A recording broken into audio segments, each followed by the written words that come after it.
आपण बघतोय शिवतीर्थावरून आता राज ठाकरे आणि उद्धव ठाकरे दीपोत्सवाच्या कार्यक्रमासाठी निघालेले त्याची दृश्य आपण बघतोय।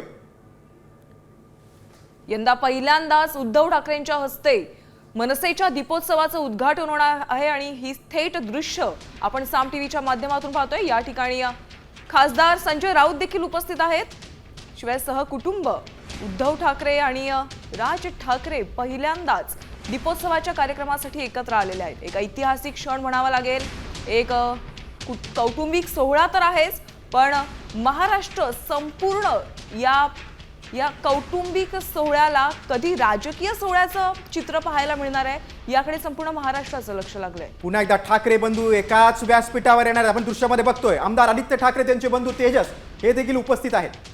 तिकडे राज ठाकरेंचे पुत्र अमित ठाकरे आहेत। दोन्ही ठाकरे बंधू अगदी सहकुटुंब आता शिवाजी पार्क इथे दीपोत्सवाच्या कार्यक्रमासाठी निघालेले आहेत। उद्धव ठाकरेंच्या पत्नी रश्मी ठाकरे देखील आहेत। काही वेळापूर्वीच उद्धव ठाकरे सहकुटुंब राज ठाकरेंचे निवासस्थान शिवतीर्थावर दाखल झाले होते आणि आता सगळेजण हे दीपोत्सवाच्या कार्यक्रमाच्या ठिकाणी निघालेले आहेत। शिवाजी पार्क इथे दीपोत्सवाचं उद्घाटन उद्धव ठाकरेंच्या हस्ते होणार आहे। आता isakal.com आहे देशातील नंबर 1 ची मराठी न्यूज वेबसाईट। प्रत्येक अपडेटसाठी isakal.com ला नक्की भेट द्या।